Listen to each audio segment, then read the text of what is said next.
Who am I? It seems to be a pretty philosophical question, right? Well, take 5 seconds to figure it out.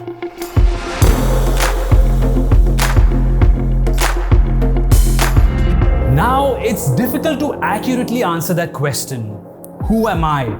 It's something that has been discussed since time immemorial, and yet here we are still wondering.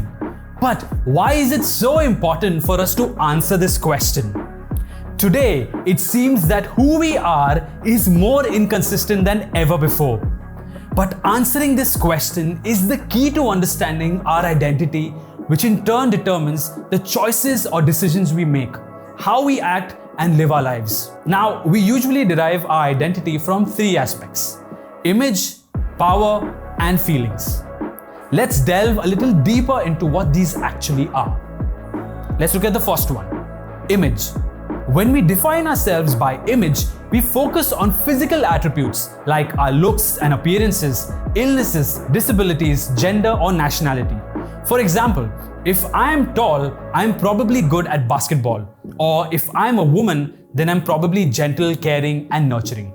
Or if my identity comes from a disability, every action I perform will be determined by it.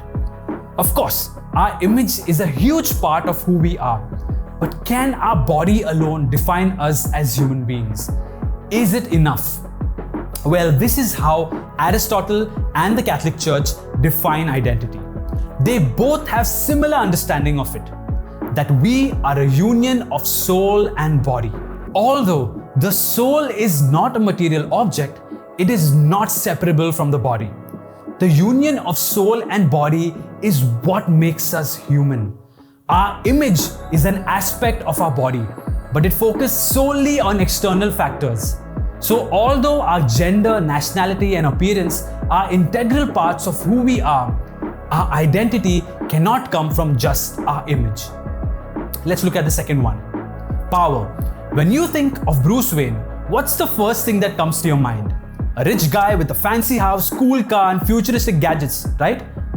Money and power seem like Bruce Wayne's identity. For us too, our job, ambition, wealth, position, education, or social status may seem like our identity. But the position and power we hold on to in life is often temporary. Jobs can be lost, social status can change, wealth can be attained or squandered in an instant.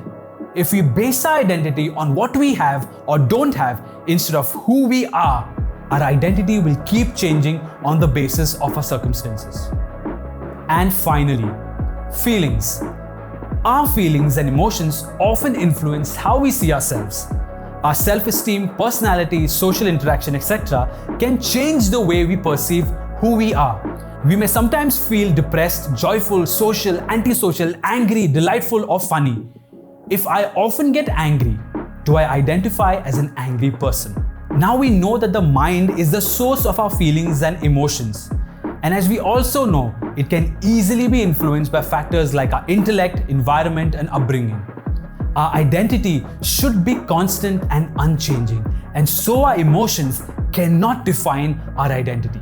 Similarly, our likes, dislikes, or attractions do not define us. For example, I love to travel. I may call myself a traveler, but is that the core of who I am?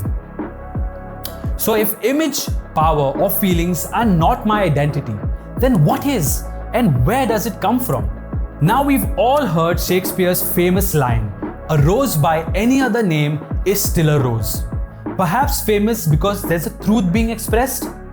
A rose, irrespective of what it is called or even the purpose it serves, still remains a rose. The essence of the rose remains. We too, you and me, aren't just about the image, power, or feelings that we may have. These are actually just the various circumstances of our lives.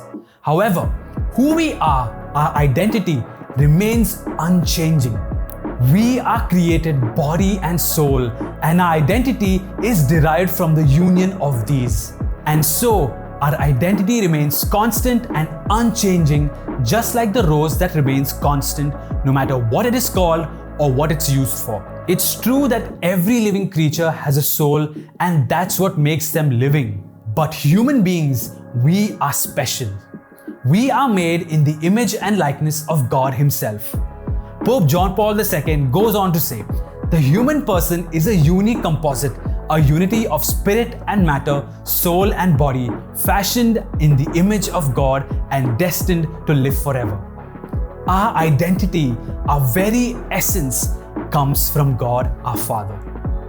God is constant and unchanging, and so our identity is constant and unchanging. We are His sons and daughters. And knowing this reality, every preconceived notion that we had about who we are and what our identity is should slip away, allowing for the truth to settle in. It is only in the light of Christ that I can discover the fullness of my identity and who I truly am. So, what is your opinion? Let us know in the comments below. Hey guys, I'm so happy you made it till the end of the video. If you like this video and want to watch more of these, then please don't forget to like, comment and subscribe. Also, don't forget to hit the bell icon, otherwise you'll miss all our videos. Until next time.